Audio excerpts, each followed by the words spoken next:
Lo primero, mi nombre es Pedro Revueltas, trabajo como Scrum Master en Paradigma Digital.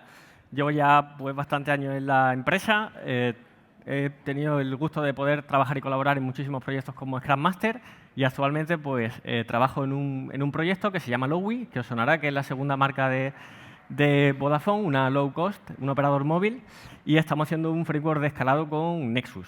Entonces, estamos 5 equipos Scrum trabajando y, bueno, pues somos más de 40 personas en el equipo y os voy a contar una historia que nos sucedió y cómo conseguimos salir del hoyo en el que nos estábamos metiendo. Vale, bueno, lo primero, a mí lo que me gustaría, hay un compañero aquí de Paradigma que siempre dice, nosotros hablamos mucho de prácticas que lo que nos llevan es a tener una buena caja de herramientas, un toolbox que podemos recurrir a él cuando queremos y cuando no hace falta, pues sacamos una herramienta y la probamos para solucionar el problema que tenemos. El objetivo que persigo es que de aquí os llevéis algunas herramientas, podéis llevar muchas, pocas, las que queráis, pero os vais a llevar unas cuantas cosas que sean súper prácticas y sencillas. ¿En qué está basado?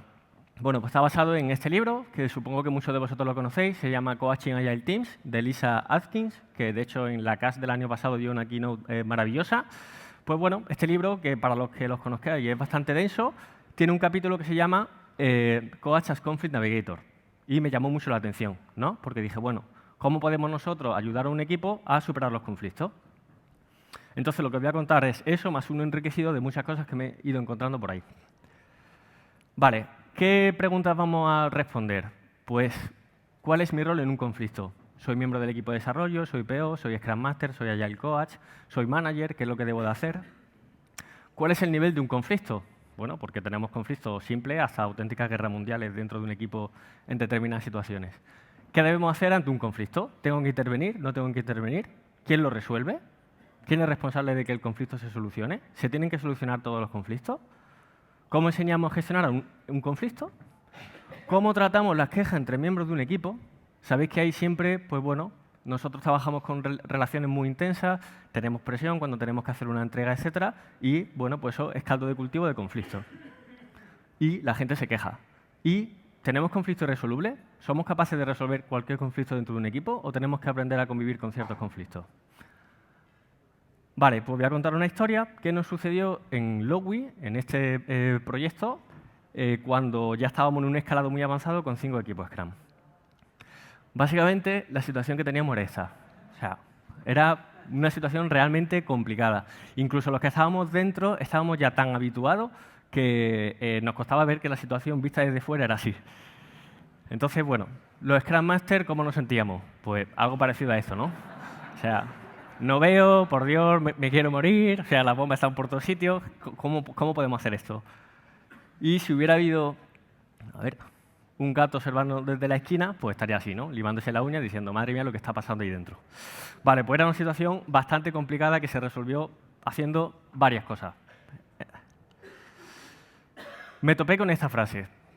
Y claro, según vosotros sabéis que según el momento vital en el que estés, la experiencia en la que tengas, de repente tu cerebro pues caza determinada información. Y esto pasó por delante mía, ¿no? Dice, los conflictos pueden destruir un equipo que no ha pasado el tiempo suficiente aprendiendo a cómo gestionarlo, a cómo lidiar con esos conflictos. Y es una verdad como un templo. Incluso en un equipo pequeño, las relaciones son más intensas y son más cercanas, la comunicación fluye mejor, un equipo de 4, 5, 6, 7, hasta 9 personas, por ejemplo, pero en un equipo de 42 no establece esos lazos tan íntimos, por lo tanto es caldo de cultivo de que haya muchísimos más conflictos. Os quiero dar 2 pinceladas. La primera aproximación. Este mensaje pues, nos lo trasladaron desde People, departamento o área de personas en Paradigma, y es, bueno, pues la primera categorización que podemos hacer de los conflictos es esta. Tenemos conflictos positivos en el sentido de que si se manejan y se gestionan bien, pues son una oportunidad de mejora. Aprovecho para recordar uno de los principios del agilismo, cada cierto tiempo, intervalos regulares, nos paramos a inspeccionarnos para mejorar. Pues un conflicto puede ser una oportunidad para mejorar. Sin embargo, si el conflicto se gestiona mal, pues entonces sí tendrá esa connotación negativa. Pero per se un conflicto no tiene por qué ser algo negativo. Es más, nos sucede prácticamente a diario. Segundo tip que me parece súper importante a la hora de hablar de conflictos. La asertividad. Yo esta charla la he podido ya dar varias veces. De hecho, esta charla veréis que tiene mucho contenido en texto porque de hecho la creé para el equipo y la he dado 2 veces. La compartiré luego por redes sociales y entonces veréis que de hecho es densa en texto con el objetivo de que luego podáis volver a revisarla y extraer información. Definición de asertividad. Fijaos, la RAE solo dice, dicho de una persona que expresa su opinión de manera firme. Yo cuando he preguntado esto, el 90% de la gente me ha dicho que asertividad es, una persona poco asertiva es aquella persona que tiene dificultad para decir no. Y cuando alguien llega a pedirle algo, siempre dice sí. Y esa definición de asertividad se queda coja, se queda corta. ¿Por qué? Porque fijaos lo que dice, solo expresa su opinión de manera firme. No tiene por qué ser para decir que no. Puede ser para decir que no, para decir que sí, etc. Me gusta mucho la definición que nos pasaron también desde People, que entiendo que tendrán también sus fuentes, y es: la asertividad es aquella habilidad personal que nos permite expresar sentimientos, opiniones y pensamientos en el momento oportuno, de la forma adecuada y sin negar ni desconsiderar los derechos de los demás. Me encanta. A partir de aquí hay libro entero de la asertividad. Sin embargo, la definición que da la RAE es solo una frase. Pero me parece importantísimo, porque una de las claves para gestionar los conflictos es que todos entendamos qué significa ser asertivo. Tienes que expresar tu opinión de manera firme, pero significa también en el momento oportuno, de la forma adecuada y sin negar a los demás, o los derechos de los demás. Entonces, esto hay que tenerlo en mente y hay que explicarlo y comunicarlo. Vale, empezamos ahora con lo que dice Lisa Atkins en su capítulo de gestión de conflictos. Vale, ¿cuál sería el rol de un Agile Coach, de un Scrum Master dentro de un equipo? Bueno, pues el sumum, empiezo por el final, es enseñar esto que vamos a ver hoy a los equipos. Es enseñar un framework para gestionar conflictos. ¿Qué más hacemos? Ayudamos al equipo a gestionar los conflictos. Ojo, que no significa eso intervenir o resolver el conflicto, es un matiz súper importante. Enseñamos también cómo comunicar las quejas. Enseñamos cómo evitar la aparición de malentendidos, que también hay algunas técnicas bastante sencillas. Y enseña al equipo cómo vivir o aprender a convivir con conflictos irresolubles, porque todos los tenemos, incluidos nuestras relaciones personales, con la familia, etc. Vale, muy bien. ¿Qué métodos tenemos para abordar un conflicto? Bueno, pues Lisa Atkins propone estos dos métodos. Un método que es un poco más analítico, que sería el de arriba, analiza y responde, y el segundo que es utilizar estructuras. Vamos a empezar por el primero, el analiza y responde. Bueno, como he dicho, el método más analítico y básicamente consiste en lo que hacemos todos cuando tenemos que abordar un conflicto, ¿no? Pues bueno, dice, bueno, ¿cuál es el nivel de conflicto? ¿Cuál es el problema a tratar? Tienes que empatizar con ambos lados del problema, con el lado A, con el lado B, y qué opciones de resolución están abiertas y qué debería hacer si acaso debiera hacer algo, ¿no? Es decir, tú no llegas y ante la primera opinión que te haya dicho una parte, ya coges de esa parte y intervienes para solucionar el conflicto. Y una parte muy importante, el primer punto, que es cómo identificamos ese nivel de conflicto. Bueno, pues Lisa propone un modelo que lo desarrolló este señor, que se llama Speed Belief, que de hecho, bueno, está en el contexto de las organizaciones religiosas de Estados Unidos, pero es un modelo bastante simple, que básicamente lo que dice es: para determinar el nivel de un conflicto podemos establecer 5 niveles. No os preocupéis si no se ve bien, vamos a llevarlo uno por uno. Pero básicamente estaríamos en un nivel muy bajo donde tenemos un problema a resolver, que sería el nivel 1. Ascenderíamos a un nivel 2 donde tenemos un desacuerdo, un nivel 3 donde tenemos ya una contienda o una disputa, un nivel 4 donde tenemos una cruzada y en el 5 ya tenemos una guerra mundial. Y dices, vale, pues tengo estos 5 niveles. ¿Cómo puedo identificar en qué nivel estoy? Bueno, pues el nivel 1 sería problema a resolver. En este nivel 1, los miembros del equipo afrontan el conflicto de manera abierta y constructiva. Esto es lo que nos enfrentamos nosotros día a día. O sea, no nos damos cuenta, pero todos los días tenemos un montón de conflictos que lo abordamos desde esta perspectiva. ¿Por qué? Porque estamos en un escenario de colaboración y generalmente también con asertividad y, bueno, pues lo resolvemos sin ningún tipo de problema. Se escuchan cosas como, de acuerdo, te escucho, pero creo que estamos olvidando el hecho de que, o creo que acabamos de malinterpretar la situación, ¿qué piensas que estoy diciendo? O para, ya hemos hablado de esto, no volvamos otra vez a lo mismo. En un nivel 2, pues ya estamos en un desacuerdo. Y la conversación cambia para dejar espacio a la autoprotección. Vale, ¿qué se empieza a escuchar aquí? ¿Sabías que el equipo de soporte no ayudaría cuando dijeron que lo harían? ¿Por qué no nos lo dijiste? Aquí ya la pregunta pues empieza a tener otro tono. Sí, rompí la construcción, pero creo que debemos mirar. Bueno, veo que no es la última versión de cuando la cuelgue la colgaré actualizada, porque está también traducida. Tenemos que mirar el cuadro grande, ¿no? Están sucediendo cosas peores en nuestro equipo que una bilrota, y sin embargo no lo estamos hablando. Un nivel 3. Ya vamos, bueno, pues ya empieza la competición, empieza ya la disputa. Aparece el lenguaje distorsionado, tales como generalizaciones excesivas, presunciones o posiciones ampliadas. Ella siempre termina dirigiendo cada conversación. Ya ni siquiera sé por qué estamos luchando, simplemente no nos llevamos bien. si solo consiguiéramos que él se fuera del equipo. O sea, fijaos ya que el nivel 3 tiene una intensidad muy potente, aunque haya 5. Nivel 4, cruzada. O sea, aquí ya el tema es grave. De hecho, si identificamos que estamos en este nivel, luego veremos cuáles son los métodos de resolución, pero primero tendríamos que hacer cosas para desescalar el nivel y luego ya podríamos abordar métodos de resolución. Pero desde un nivel 4 está la cosa muy caliente. Se escuchan cosas como, de acuerdo, te escucho, pero creo que estamos olvidando el hecho de que, bueno, joder, me tenéis que perdonar porque realmente ese copy está cambiado en la última versión, pero están reproduciendo otra. No pasa nada. Y en el nivel 5, lo que importa ya no es ni ganar ni tener razón. La prioridad es que el otro pierda. Tenemos que ganar, no hay otra opción. Eso, ello, nosotros. El mundo debe ser advertido para que esto nunca vuelva a suceder. Tenemos que hablar con la organización. En fin, aquí ya tenemos que hacer lo que sea, ¿no? Porque ya estamos en un nivel pues, bastante grande. Vale, muy bien, Pedro. Fantástico. Están estos 5 niveles, pero realmente, ¿cómo podemos identificar en el nivel en el que estamos? Bueno, pues lo primero, hay que ser bastante prudentes, porque cuando alguien se acerca a un equipo necesita tener el contexto. Entonces necesita observar durante días y tener conversaciones con mucha gente. Bueno, cuando hay más perfiles más inmaduros, pues a veces con la primera conversación que se tiene, pues ya cogen una parte o creen que tienen una visión de lo que está pasando, pero ya sabemos que la realidad depende muchísimo de quién la percibe. Y imaginaos en un equipo de 42 personas cuántas perspectivas puede haber. Los miembros del equipo pueden vivir el conflicto de distintos niveles. Puede que haya alguien que se sienta en un nivel 3 y otra persona, bueno, pues porque tenga otro empaque, otra forma de ser, crea que está en un nivel 1, por ejemplo. Y se basa en 3 pilares. Escuchar las quejas y resiste la tentación de arreglarlo de inicio. Siente el ambiente y siéntate en el lenguaje. Cuando cuelgue la presentación y también en el libro de Lisa Atkins vienen muchísimos tips del lenguaje que te permiten identificar el nivel en el que estás. Así que nada, lo primero, no hagan nada. O sea, ¿por qué? Porque hay muchísimos equipos que hasta un nivel 3 son capaces de solucionar el conflicto. Entonces, si hablamos de equipos autoorganizados, ¿para qué te va a meter en medio? Hasta un nivel 3 pueden desescalar solos. Mucho más si, por ejemplo, da este tipo de formaciones y aprenden técnicas para solucionarlo ellos solos, ¿no? Resiste la tentación de ayudar inicialmente. Y recuerda esta frase, ¿no? Cualquier cosa que hagas por el grupo es una cosa. Bueno, everything you do for the group is one less thing they know they can do for themselves. Está claro, ¿no? Si hacemos algo por ellos, no van a aprender. Perfecto. Bueno, si ya he observado durante bastante tiempo, ¿qué hacemos? Pues entonces dice, y esto es difícil porque cuando te está pasando y estás en mitad de la batalla, pues no lo percibes, pero dice, bueno, ¿qué opciones tengo? Y te para a pensar si lo que quieres hacer es responder, que ahora veremos los métodos de resolución, utilizar las estructuras, que la veremos después, o revelar el framework. Yo ya he revelado este framework 3 veces en 3 formaciones a todo el equipo. Y la verdad es que lo han agradecido bastante. De hecho, de ahí nace un poco esta charla. Entonces, ¿cuáles son el modelo de resolución, no?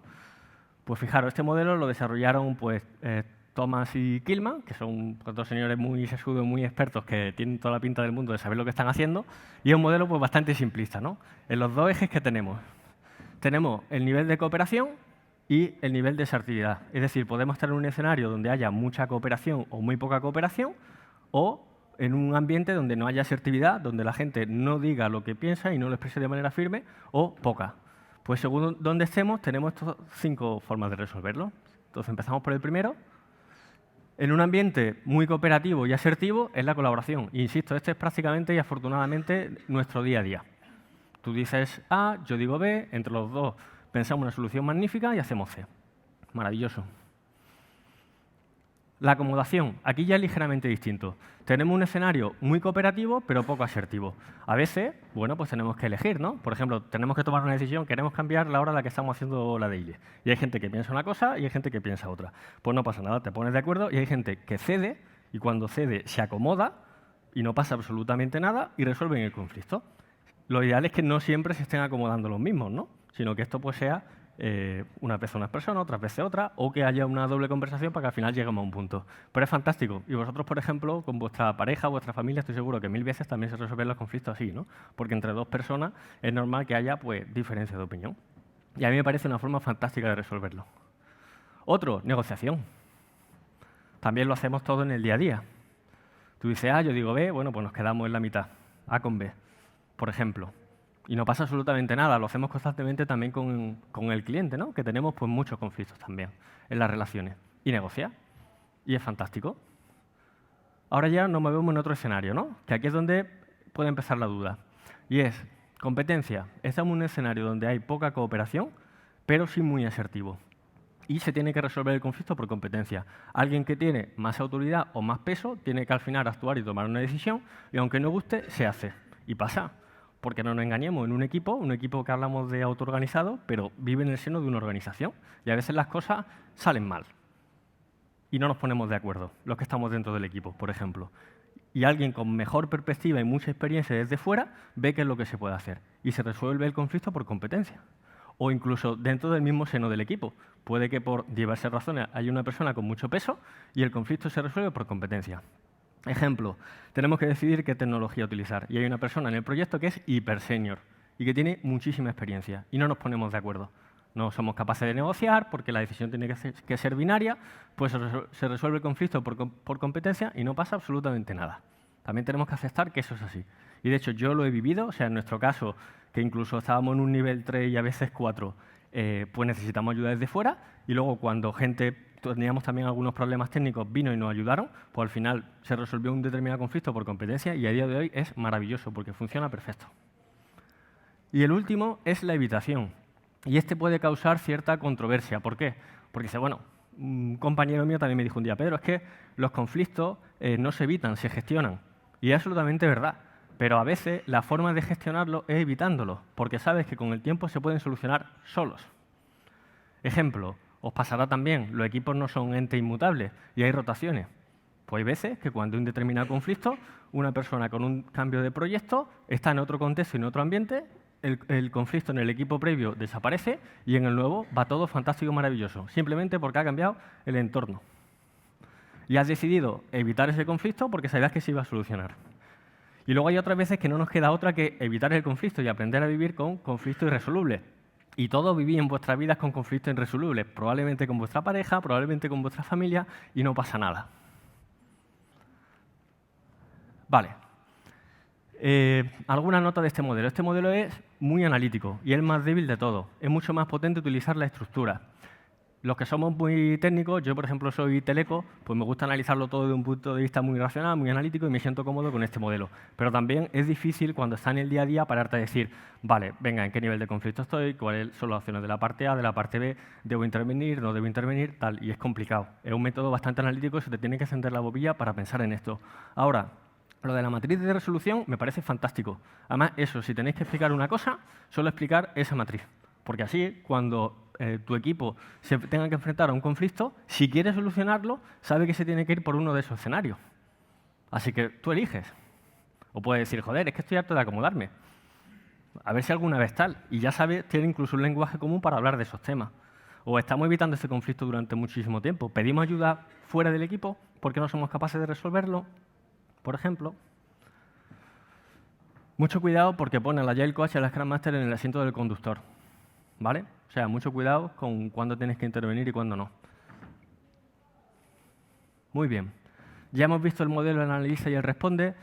No hace falta que os leáis eso, lo voy a contar súper resumido, pero el segundo método que propone Lisa Atkins es utilizar la estructura. ¿Y de qué va esto de la estructura? Bueno, pues en el libro menciona que hay muchos estudios que demuestran que es más fácil solucionar un conflicto mejorando el nivel de desempeño de un equipo que las relaciones entre los miembros del equipo. Es decir, en vez de ponerte con un método súper analítico, con esa matriz, decidir qué es lo que quieres hacer para mejorar la relación entre las personas, lo que haces es mejorar el nivel de desempeño. Y os voy a contar un ejemplo, por ejemplo, luego que también nos pasó. Creo, después visto con perspectiva, arrastrábamos de unas determinadas fechas de entrega bastante deuda técnica y esa deuda técnica sabemos que dificulta muchísimo el trabajo. Creo que eso causaba una frustración que era muy grande. Conseguimos, bueno, pues que una persona, un arquitecto hiper senior de Paradigma, viniera al equipo, nos ayudara, nos planteara una arquitectura. De hecho, la hemos puesto en producción esta semana, una arquitectura EDA orientada a eventos, y ahora pues todo el flujo de ventas y esa deuda técnica que arrastramos de hace mucho tiempo es la hostia. De hecho, nos hemos convertido en un referente. Por cierto, que aprovecho, pues Lowy, la curva de ventas que tiene exponencial, hace 4 años tenía 0 clientes, a día de hoy tiene 1 millón de clientes. Y la curva de crecimiento exponencial. O sea, que ya nos hacía falta también hacer algo en la propia arquitectura para que el flujo de compras no fuera síncrono, que muchos de vosotros sabréis lo que significa. Lo que quiero decir es que con esa actuación también cambiamos el ambiente que había en el equipo, porque la gente se siente mucho más orgullosa del trabajo que está haciendo y aparte crece y aprende y se reducen también los conflictos que hay. O sea, se puede atacar desde muchísimos frentes. Entonces, ¿qué son las estructuras? Bueno, pues las estructuras se enfocan en mejorar el desempeño y el rendimiento de un equipo a través de estas mejoras. Vamos a ver lo que es. Quedad con una cosa, el cuadro azul. Una estructura es un artefacto que recuerda a las personas su visión, sus objetivos, sus propósitos o las acciones que deben tomar inmediatamente. Es cualquier cosa, un collage, un diagrama, un calendario, un póster, un mensaje de voz, una alarma, una página en Confluence, en el gestor documental que sea, lo que sea. ¿Y qué utilizamos con ello? Bueno, pues lo que pretendemos es mejorar el nivel de desempeño utilizando todo lo que tenemos dentro del mundo del agilismo, ¿no? Las prácticas, los principios ágiles, los valores, el manifiesto, el propósito de los eventos recurrentes, los roles, el foco en eliminar desperdicio, la mejora continua, la autoorganización, lo que se te ocurra. Es decir, no abordar el conflicto desde el problema entre las personas, sino planteando cómo tienes que hacer estructura. Y un ejemplo es este. Este ejemplo lo da en el libro. Tengo por ahí un post que luego lo compartiré donde tengo también más ejemplos de los que estamos haciendo en Lowy. Y es este, ¿no? Bueno, pues no sé si os ha pasado a vosotros también en los equipos que hay un problema entre, bueno, imaginaros como un desarrollador termina una tarea, es conforme al DoD, pero lo ve otro miembro del equipo y dice, joder, esto no está bien, me tengo que meter a refactorizarlo porque tenemos el pase a producción dentro de 2 días y tengo que meterme. Sin embargo, el ticket estaba cerrado, ¿no? Y tenemos un problema de definir cómo de bueno es bueno. O sea, hasta qué punto tenemos que llegar para completar una tarea. 2 principios también del agilismo son la atención continua al detalle y la simplicidad, el arte de maximizar el trabajo no hecho, que no aporta valor. Entonces ahí tenemos un posible conflicto, porque una persona percibe que hay que ser súper orientado al detalle y otra persona que es mucho más pragmática y mucho más práctica y dice, hago el mínimo necesario cumpliendo el DoD, donde tienen que estar tus requisitos no funcionales también de calidad, y punto. Bueno, pues para resolver ese conflicto también te puedes plantear esta estructura de decir, ¿cómo estamos con respecto a esto? Si, por ejemplo, queremos afinar más o ser más bueno en el sentido de mejorar la calidad, cambiemos nuestro DoD, ya tenemos un estándar común en el que nos podemos entender ambas partes y ya tenemos una definición nueva. Entonces, podemos plantearnos cómo estamos con respecto a la atención al detalle o a la simplicidad y si tenemos que hacer algún cambio, lo acordamos en el DoD y así lo tenemos ya claro. Pues este sería, por ejemplo, un ejemplo de estructura. Entonces, bueno, la estructura es la intervención más poderosa. Consiste en reforzar las bases del agilismo y con ello mejorar el grado de desempeño del equipo. Intenta revelar en lugar de solucionar. Cuando tú comentas estas 2 estructuras al equipo, o sea, estos 2 métodos de resolución, el análisis, el responde y la estructura, ya ellos pueden hacerse este tipo de preguntas. ¿En qué nivel de conflicto estamos? ¿Estamos generalizando demasiado y alejándonos de lo hecho? ¿Necesitamos desescalar para ser constructivos de nuevo? Nosotros tuvimos que hacer cosas dentro del equipo para bajar del nivel 4. O sea, no puedes a veces intentar resolver el conflicto sin haber limado un poco la relación entre las personas. Entonces te puedes plantear dinámicas, hacer cosas fuera de la empresa, lo que sea. De hecho, hicimos varias cosas para mejorar un poco la relación y a partir de ahí volver a construir. Y crear una cultura donde los conflictos pueden ser una oportunidad. O sea, tenemos que aprender a convivir con los conflictos y pueden ser positivos. Y de hecho, tenemos que intentar que siempre sean positivos. Vale, perfecto. Otra situación a la que nos enfrentamos todos, ¿no? Y es el portador de queja. A todos nos ha venido un compañero diciendo, joder, no sé qué, este tío, ¿qué está pasando aquí? Me está diciendo tal, no sé qué. Y ya empiezan los corrillos y los círculos, etc. La próxima vez que alguien venga a hablar contigo, prueba lo siguiente. Tú has hablado ya con esa persona. O sea, apelamos mucho a los valores, hablamos del coraje en Scrum, pero hablar de manera asertiva con una persona que tiene un conflicto es complicado. Es muy complicado. Y encima muchas veces no sabemos cómo hacerlo. No tenemos la herramienta. Aprendemos también cómo comunicar feedback, pero esto está como un poco... O sea, ¿estoy comunicando feedback realmente cuando estoy tratando de hablar de un conflicto? Tal persona debe conocer tu preocupación. O sea, si te dice que no, si te dice que no ha hecho, le dice, bueno, tal persona debe conocer tu preocupación. ¿Te ayudaría si voy contigo? O sea, yo voy contigo, pero no voy para reforzar y ponerme de tu bando y de tu posición. Voy contigo porque, bueno, si la conversación a lo mejor no fluye de manera adecuada, pues tú puedes actuar también de mediador o intervenir para que esa conversación pues fluya de la mejor manera posible. Y te puede decir también que no. Y entonces dices, bueno, ¿puedo decirle a esta persona que tú tienes estas preocupaciones? Porque ya el sumum es que te digan algo y encima no puedas hacer absolutamente nada, sino que simplemente te hagan partícipe de su corrillo de críticas y de historias. Y ahora veremos también cómo se trata eso. O sea, los 3 niveles. Por favor, habla primero con esa persona. Segundo nivel, voy contigo, pero no significa que esté de tu parte. Y el tercer nivel, voy a hablar yo, pero en tu nombre. Cosas que nunca tenemos que hacer. Evita la triangulación y las quejas anónimas. Siempre que sea posible hay que evitar la triangulación. O sea, yo creo que es de sentido común que cuando haya un conflicto, lo que tendamos, o sea, es muy cómodo para una persona venir a otra y decirle, oye, tal, no sé qué, a ver si tú puedes hablar con tal. En vez de coger directamente y enfrentarte tú a esa persona y decirle lo que pasa. Oye, es que ocurrieron estos hechos me hicieron sentir de esta manera y lo que me gustaría, por favor, pedirte que pasara es esto. Y si esa persona no está de acuerdo, pues que te lo diga y llegaréis a un punto de encuentro. Negociaréis, o alguno se acomodará, o volveréis a un escenario colaborativo, lo que sea. Súper peligroso, no seas portador de queja anónima. O sea, otro marrón que pasa muchísimo es, bueno, aparece un corrillo de gente que está criticando a una persona, se lo dicen a otra persona para que esta persona sea la que hable, pero encima le dicen, no, pero no digas que hemos sido nosotros. Entonces tú te tienes que sentar con esa persona y decirle, oye, que se dice y se rumorea, y esa persona te va a decir, vale, pero ¿por qué? ¿Cuándo? ¿Cuáles son los hechos? ¿Por qué no pueden venir a hablar conmigo y tienen que venir contigo? O sea, ¿eso significa que estamos actuando con coraje? Y pasa muchísimo, porque es muy complicado hablar con una persona y contarle el problema que tiene. Así que nos tenemos que mover dentro del coraje y el respeto. Y esto es muy chupiguay, parece que lo dice y es súper fácil, pero lo que hay que hacer es hacerlo. Y cuando venga una persona y te diga, te va a criticar a otra persona, y esto es aplicable no al Scrum Master, a cualquier miembro del equipo, es decir, lo has hablado tú primero con esa persona. O sea, no empieces a sembrar un reguero de historia y de rumorología y de movidas que al final hacen muchísimo daño al equipo y a toda la santa organización, porque hemos hablado de un triángulo, pero esto es un polígono. Un polígono puede ser un octógono, puede ser lo que se ocurra, porque empieza y lo sabe todo Cristo menos la persona. Y encima, toda esa gente que está involucrada solo tiene una visión parcial. Y encima muchas veces incluso el otro bando o la otra persona, como puede ser más senior o más madura, pues intenta resolver las cosas desde su plano y no se dedica también a sembrar o a meterse en historias de política, etc. Entonces, bueno, quedaos con esto, ¿vale?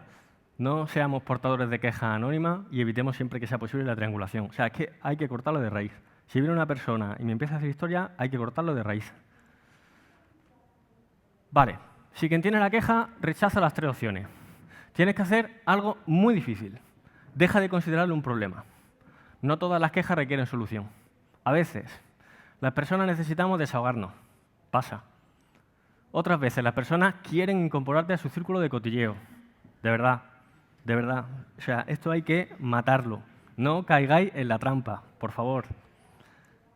Incluso puede que te estén persuadiendo para incorporarte a su bando. ¿Vale? Entonces, los quejicas crónicos merecen un tratamiento especial. Si se queja una y otra vez y nunca coge una de las opciones que le ofrece, entonces hay que hablar con él honestamente. Oye, esto no funciona así. O sea, de verdad, en este equipo no funcionamos así. Y tenemos un problemón. Y además el problemón viene por cómo te estás comportando. Haz que esa persona reflexione sobre la influencia destructiva que su forma de actuar tiene sobre el equipo y sobre él mismo. Debe entender que si se queja de algo, debe estar dispuesto a hacer algo, coraje, para solucionarlo. Podemos hablar con esa persona para enseñarle a ser asertivo, para comunicar mejor.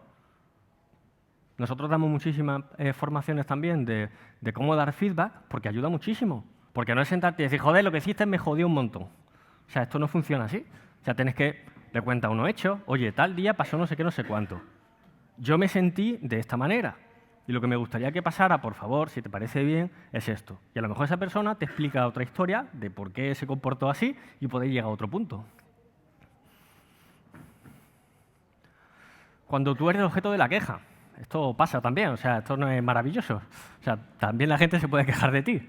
Entonces, Si alguien tiene una queja y te pasa una queja anónima, lo primero que tienes que hacer es enterarte de dónde viene. O sea, puedo preguntarte, bueno, lo primero que te dice ahí es si esa persona también se siente igual. Porque puede que haya Cetano hablado con Mengano, Mengano viene, pero yo quiero saber si Mengano piensa lo mismo que esa persona. O sea, si es un problema más global o es nada más que de una persona en concreto. ¿A ti también te preocupa? Segundo punto, me encantaría poder hablar con la persona que tiene esta queja. Y fijaos, si hace eso, tú mismo estás incentivando que no se propaguen las quejas anónimas. Porque si tú la aceptas, ¿cómo le pide al resto que no acepten quejas anónimas? O que no queremos tratar quejas anónimas en este equipo. No acepten las quejas anónimas, son destructivas. Perfecto. Conflictos irresolubles. ¿Qué hacemos con los conflictos irresolubles? Una vez, o sea, cuando di la primera vez esta formación, alguien dijo, joder, es que es verdad, los conflictos, ¿cuándo decides que tienes que evitar un conflicto? Porque me estoy rindiendo, tengo una situación muy complicada con mi Product Owner. Llevamos año y medio intentando cambiarlo y no lo conseguimos. ¿Es un conflicto irresoluble y simplemente tenemos que bajar los brazos y decir que hasta aquí hemos llegado? Bueno, me gusta mucho el paralelismo que hace Lisa Skin en el libro y empieza a hablar de, bueno, pues cómo son la definición de relaciones íntimas, ¿no? Dice, los equipos ágiles se crean relaciones íntimas. El 69% de los problemas matrimoniales son perpetuos, nunca se van. No sé de dónde ha sacado la cifra, pero está así. Yo, hasta cierto punto, no sé si hasta ese nivel, pero me siento bastante identificado. ¿Vale? La realidad de los conflictos irresolubles es tan válida en equipos ágiles como en los matrimonios. ¿Por qué? Porque nuestras relaciones son intensas. Coño, si es que al final, a lo largo de la semana, pasamos casi más horas con los compañeros del equipo que con la pareja o con los amigos, ¿no? Nuestras relaciones son intensas y encima tenemos presión de la hostia porque estamos en un entorno laboral, estamos en un sector muy competitivo, tenemos fechas de entrega, tenemos que estar pendientes de costes. Joder, es que es muy jodido. Llevémoslo al lado más positivo, ¿no? Dice, enseña al equipo que los conflictos irresolubles existen, suceden y son normales. Yo estoy seguro, todos queremos muchísimo a nuestra familia, a nuestra pareja, etcétera, y aceptamos que hay conflictos que son así, y no por eso significa que la relación no sea buena.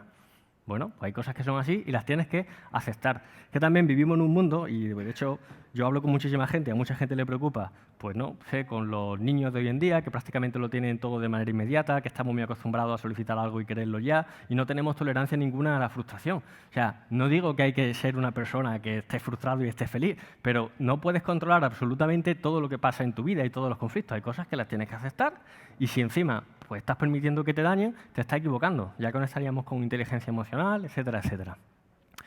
¿Qué te dice? Bueno, para los matrimonios y equipos de alto rendimiento, el ratio es de 5 a 1. Pero con 3 a 1 ya estaría bien. Es decir, si conseguimos tener 3 iteraciones buenas positivas y una no es tan buena, deberíamos de sentirnos bien y aceptarlo.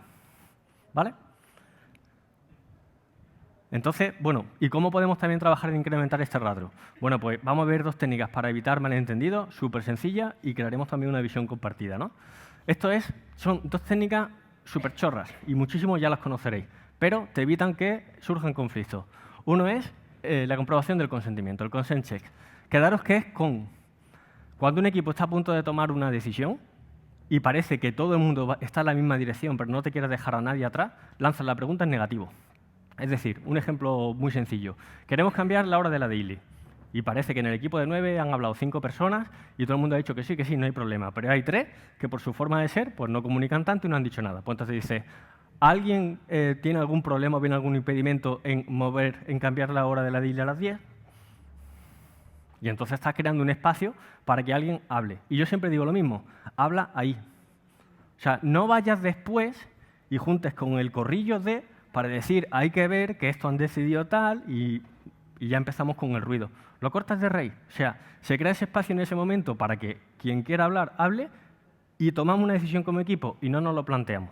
¿Vale? Esto es lanzar la pregunta en negativo. Cuando parece que estamos a punto de tomar una decisión y no te quieras dejar a nadie atrás. Segunda técnica, tenemos que tomar una decisión, bueno, se llama consensus checks, comprobación del consenso, del grado de consenso. Aquí sí tenemos que tomar una decisión pues, más pesada, más gorda, y hay mucha diversidad de opiniones, ¿no? Entonces, nos pasa, bueno, habrá pasado millones de veces, ¿no? Típica reunión, 9, 10 personas, hay un ruido que no veas, muchísima gente hablando, la cosa no está nada clara, pasa el tiempo y no nos aproximamos a ninguna decisión. Un método súper simple de tener muchísimo ruido y muchísima conversación, pasarlo por una caja y tener una medición objetiva del pulso real de lo que está pasando. Y es pedir, bueno, señora, vamos a hacer una cosa. De 1 a 5, se puede hacer con los dedos de la mano, tenemos que manifestar cuál es nuestro grado de acuerdo o de desacuerdo con esa decisión. De manera que si saco un 5, me encanta, lo voy a apoyar a muerte y me parece fantástico la decisión que vamos a tomar, o 1, de verdad, o sea, si hacemos esto, me voy, o sea, no puedo con esa decisión. Entonces tenemos, pues el 5 me encanta, el 4 estoy contento con ello, el 3 puedo vivir con ello y lo apoyaré, el 2 tengo ya pues reservas y podría tener problemas apoyándolo, y el 1 es tengo graves prejuicios, reservas de este tema. Bueno, pues básicamente planteas la pregunta y que la gente lo valore. Y entonces si hay gente que con respecto a esa decisión está en 1 o en un 2, pues tenemos que seguir hablando, tenemos que seguir iterando. Y de nuevo incluso podemos plantear el modelo de resolución de conflictos anterior y decir, bueno, señores, aquí alguien tiene que acomodarse. O podemos negociar algo con respecto a esta decisión y llega a un punto de encuentro. Pero a mí me encanta porque realmente te puedes focalizar en las personas que sospechas que pueden tener un problema a la hora de tomar esa decisión. Y si la toma y no lo tiene en cuenta, después va a tener el marrón perfecto a la salida. ¿Vale? Pues son 2 técnicas súper sencillas. Si os quedáis con los nombres, comprobación de consenso y de consentimiento. Yo lo recuerdo mucho con el Fist of Five y lanzar la pregunta en negativo. Ya está. Perfecto. Vale, otra cosa. ¿Cómo podemos también evitar la aparición de malentendidos? Utilizando una visión compartida. Bueno, o sea, nosotros como equipo todos tenemos claro lo que queremos conseguir. Tenemos una visión como equipo. Tenemos incluso un manifiesto nuestro como equipo. Nos interesa invertir tiempo en una sesión para definirlo. Pues es una técnica súper útil porque cuando luego tenga un conflicto puedes recurrir a esa visión compartida. Entonces yo puedo tener una diferencia contigo en un momento dado, pero sé que los dos perseguimos el mismo objetivo. Solo que tú estás viendo las cosas de una manera, yo la estoy viendo de otra, pero los dos compartimos la misma visión. Así que si parto de eso, a lo mejor alguno de los dos bajo ese prisma se acomoda o está dispuesto a negociar o lo que sea. Pero es algo que nos une. Y muchas veces puedes lanzar la pregunta también al equipo, oye, ¿cuál es nuestra visión como equipo? ¿Qué? O sea, no tengo ni idea. Yo hago los tickets que me ponen en Jira. O sea, fijaos, esto te da además un propósito terrible. Bueno, nada, eso luego lo compartiré. Y, bueno, lo anterior es simplemente, como compartiré la presentación y hablo de muchas cosas, este es el esquema que resume lo que hemos contado. ¿Vale? Conclusiones. ¿Qué me gustaría que nos lleváramos? Resolver los conflictos de tu equipo en el sentido de actuar directamente, ponerte en medio para resolverlo, no es tu trabajo. Tu trabajo es ayudarle a afrontarlo y a saber qué pueden hacer en cada caso. Revela este framework. Cuenta esto. Es súper simple, súper sencillo y te da pauta. Yo en mi santa vida, 38 años, y no tenía ni puñetera idea de cómo resolver conflictos más allá de, bueno, pues yo me siento, hablo y punto. De verdad, que son cosas tan sencillas, pero bueno. Observa atentamente cuando hay un conflicto y decide cuidadosamente si debe intervenir. Hay veces que hay que intervenir y no pasa nada, pero piénsatelo 2 veces antes de hacerlo. Utiliza los 5 niveles de conflicto y comparte el modelo de resolución. Ya os digo, si me quedara con una slide sería la del modelo de resolución con los 5 escenarios para resolver los conflictos. Usa las estructuras cuando puedas. Bueno, y cuando puedas, revela el framework al equipo. Lo de la estructura es complicado. A mí todavía me cuesta. Cuando hay algún tipo de conflicto, me voy mucho más al método del analiza y responde más que al de la estructura, porque de repente tienes que bajarte un nivel y decir, bueno, ¿qué nos podemos inventar? ¿Qué podemos hacer para que este tema se solucione? Otro ejemplo en el equipo, bueno, pues tenemos equipos con gente de muchas nacionalidades y no todo el mundo se expresa igual, ¿no? Entonces tenían en las daily y de verdad que en las daily yo a veces iba y no pasa a veces que un compañero ha explicado el trabajo con el que está, ¿no? Lo que está haciendo y termina de hablar y realmente no tienen ni puñetera idea de cómo está eso, de si va a estar, de si no va a estar. O sea, y estáis hablando directamente en la daily, ¿no? Pues entonces al Scrum Master de ese equipo se le ocurrió decir, bueno, pues lo mismo, o sea, necesito convertir ese ruido o esa mala comunicación, pasarlo por una caja y tener algo objetivo. Entonces lo que le pidió es que a cada miembro del equipo sacara un color, ¿no? O sea, esto iba relacionado, ellos lo llamaron el nivel de petado. En plan, estoy negro, o sea, no me interrumpáis, que me pueda ayudar, que me ayude, por favor. Estoy rojo y así decreciendo, ¿no? Hasta el estoy verde, que es, estoy fenomenal, no hay problema. Si alguien necesita, mi parte está súper controlada, si alguien me necesita, que me llame. Entonces, ese problema de gente con distintas culturas que tenía problemas también para expresar su opinión, pasándolo por un color, ya sabíamos cómo estaba esa persona. O sea, si decía un negro, pues ya sabes que ahí hay un problema y que tienes que echar un cable, ¿no? Y una estructura. Entonces se lo pusieron en un collage diciendo, tenemos que decir cada día el color con el que estamos. Punto. Y encima no hay que dar tantas explicaciones. Con eso ya lo sabemos. Bueno, y eso es todo. Así que nada.